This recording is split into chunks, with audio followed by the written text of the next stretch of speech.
5 true crime scene cleaner stories.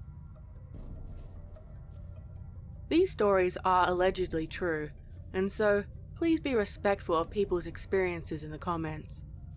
Be warned, these stories contain disturbing themes, and viewer discretion is advised. If you have a story you would like to share, please consider emailing it to me or posting it on my subreddit page. In this video, I am joined by Jay Nightmares, so if you enjoy his contribution, please check him out. I hope you enjoy these stories. Story 1. It was everywhere.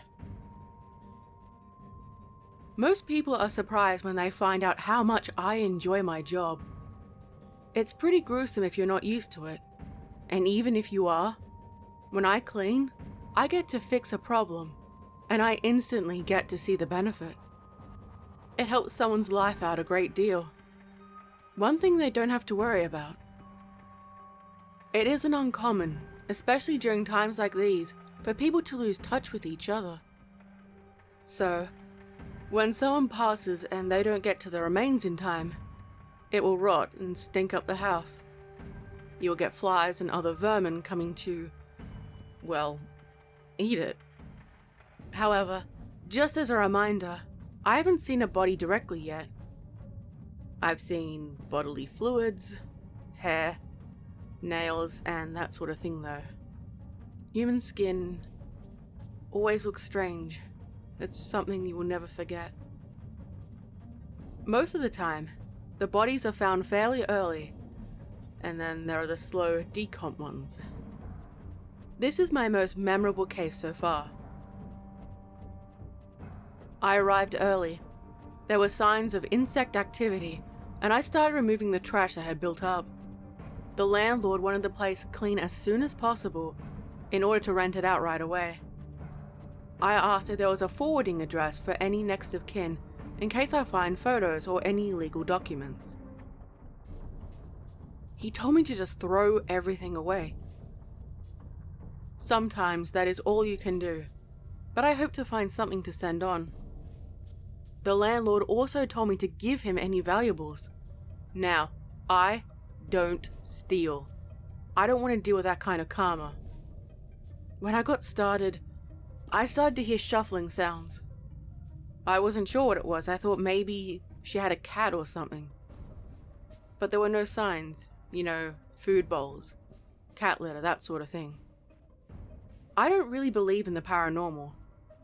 Most of the time things are just as they are, but there is still an uneasy feeling knowing that I'm where someone died.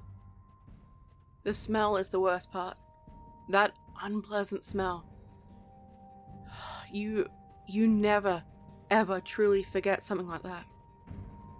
I looked around the rooms. There was some insect activity, dried blood and other bodily fluids. And it looked like the poor person had crawled around the place.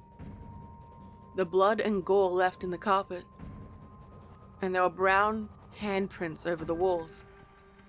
Whoever it was, that woman must have been in a lot of pain before she passed. I didn't waste any time. I opened up all the windows to let some fresh air in and got to work. I kept hearing shuffling, and then footsteps. Every so often I would stop and look down the long hallway, and there was no one there. I kept getting the feeling I was being watched. I called out a couple of times to see if anyone was there with me. It kept happening. Again, I had enough and called out. No one answered me. And I kept working. Part of my job is completely cleaning things. There is to be absolutely no trace that someone had died. I know I didn't have to do this, but I gathered pictures and found the sister's address, along with some other important documents. When I got off work, I sent them, but that's later on.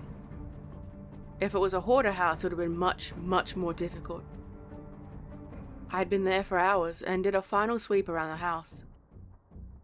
Everything was perfect. When I left, I called the landlord, and as I was about to close the door, I saw a shadow figure staring at me from the hallway. I closed the door and never went back. I don't know what it was or why it was watching me. I've never had any other experiences like that. Story 2. Hoarder Hell. I took on this job after I realized university and an office job wasn't for me. It has moments where I want to quit, but I keep coming back for more. There have been plenty of gruesome jobs, but the one that stands out the most is when I did a job at a hoarder house, where a murder had taken place. The cops had already come and done their thing. They sealed the building and put up no trespassing tape. You know, the stereotypical crime scene tape. And they still needed someone to come in to clean. It was a fresh one, so the body hadn't been there for a long time. One small thing I was grateful for. The house smelled of cat urine, feces, rotting food, and mold. I was happy I had the awareness to suit up with protection before I went inside. I'm a tall man, about 6'5", and the garbage piled up to my waist in certain parts. It was like a rock, and so shoveling it was hard. My colleagues were organizing the different bins we would need, the skip bins and the biohazard bins. Most of it was considered a biohazard. The job was going to take several days to complete, and there were several of my colleagues and I working on it. Weirdly enough, wiping down the fresh blood was the easiest part of the job. From the look of the blood spray, it looked like the man had been stabbed in the neck. Why? I have no idea. My job is to come and clean, and that's about it. I could hear my colleague in the kitchen and hear the joy of cleaning out the fridge. Surprisingly, one of the worst jobs. As soon as it opened up, the stench filled the room, and I had to go outside for a smoke. I wondered why I decided to put myself through all of this. I leaned against the wall and heard a scream from the inside. I ran in and saw my colleague in the bathroom. He must have fell. He fell into the bath. A bath that was completely filled with dry and wet human waste. A complete bath full. I vomited in my mask and helped him out. It was so utterly disgusting. The pair of us ran out of the building. It isn't a scary story, but it's absolutely disgusting. We ended up getting the place cleaned, and I came so close to handing in my resignation notice on the spot. I've stuck it out so far, and nothing has compared to this. We still get hoarding cases. You need to be careful when you do this line of work. And yes, I have been looking for another job. Story 3. The Blood Angel. Narrated by J Nightmares. I got into the industry after watching TV shows and channels on YouTube. I've always loved cleaning, and the grosser, the better. I've been doing it for about 3 to 4 years, and I've seen a lot of things that make my stomach crawl. You really do get used to the smell. Some people say you never do, but I'm used to it now. Another fact that people don't realize is that when a murder happens or something, all the police will do is remove the body, gather some evidence, and maybe wait a bit to see if they need any more from the crime scene. But when it comes to the blood and gore, everything else is left to the homeowner or the family to clean up. They have already been through a painful experience, and then they have to do that. It's pretty messed up when you think about it. So that is where I and others like me come in. We come in and make sure the space is livable again. Try to give people a better chance at life. Remove the blood and any other biological tissue to help. Once or twice you find something that the police have missed in their investigation. Some of the cases, if not all, are usually in high crime areas, and there is always a risk involved going into these places. You could always end up being a statistic yourself, and I had no desire to do so. The victim was murdered. Her arms were outstretched when she died, and the blood pooled around her. You get used to the sight of blood. It was a stabbing, so there was additional sprays of blood I needed to check for. I pride myself on doing the best job. As I was spraying the bloodstains, a man approached me and asked what I was doing. I politely but firmly told him to get back, that I was cleaning up the blood and I needed space. Also, these chemicals aren't exactly something you'd want to breathe in either. He told me that he didn't care about the blood, and it wasn't the first time he had seen it. I kept ignoring him and cleaning, hoping that he would eventually get bored and leave. He asked me if I knew anything about the case, and I told him my job was to clean, and that was it.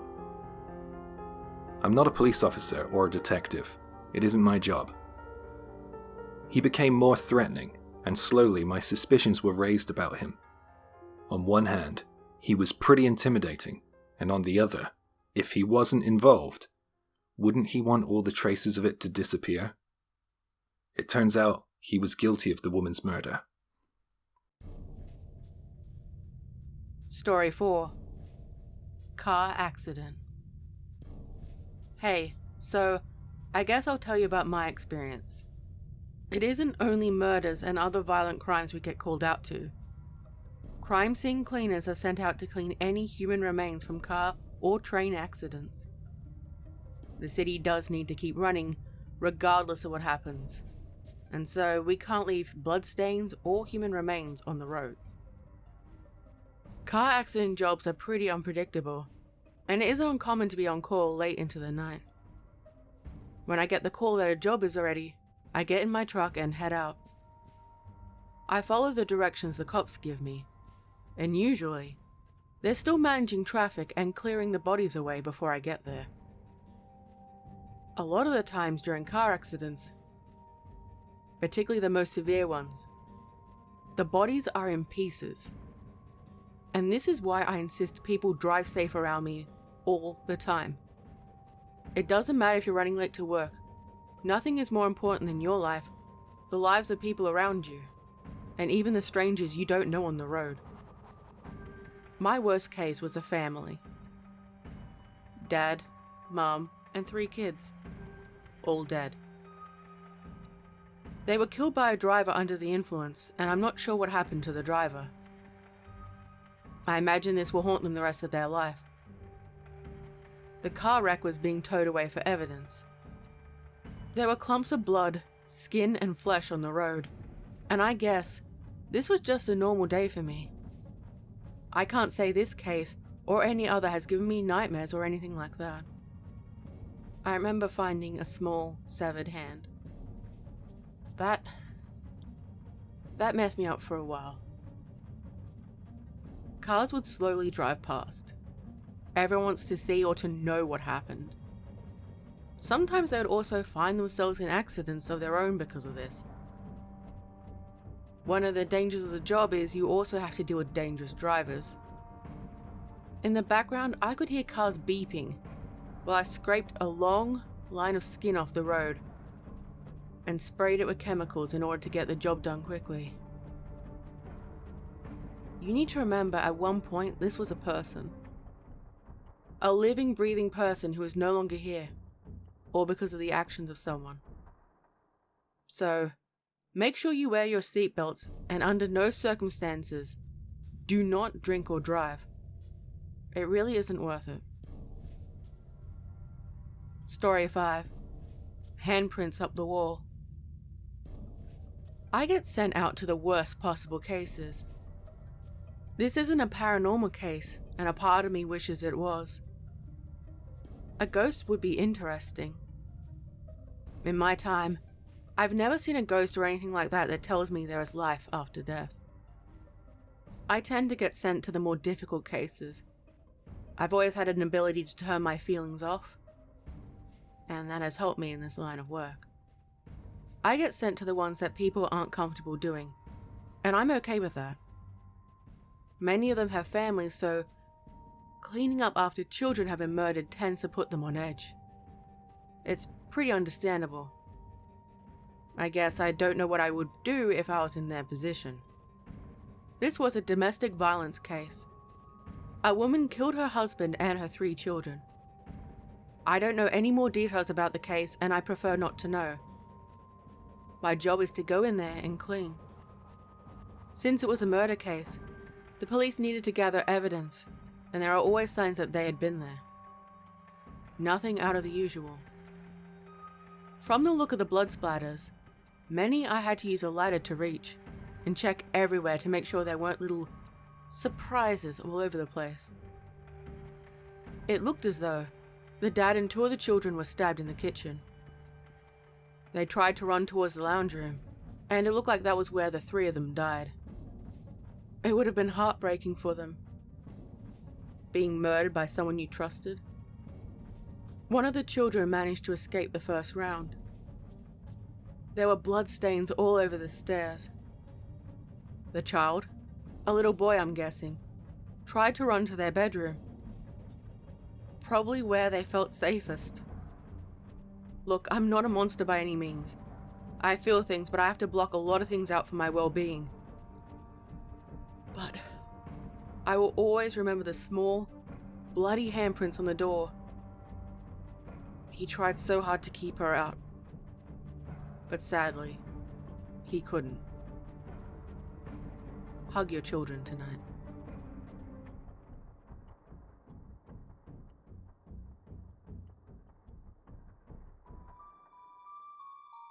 I hope you enjoyed these stories. Please do yourself a favor and check out J Nightmares. He translates Japanese tales into English on his channel. His links are down below. So subscribe if you enjoy his contribution, and let him know I sent you. Don't forget to like, comment, subscribe, and don't forget to hit the little bell button. This video is made with the support of my incredible Patreons, channel members, and tippers. All support is greatly appreciated. Stay safe, my little spooklings. And remember, I'll be watching you.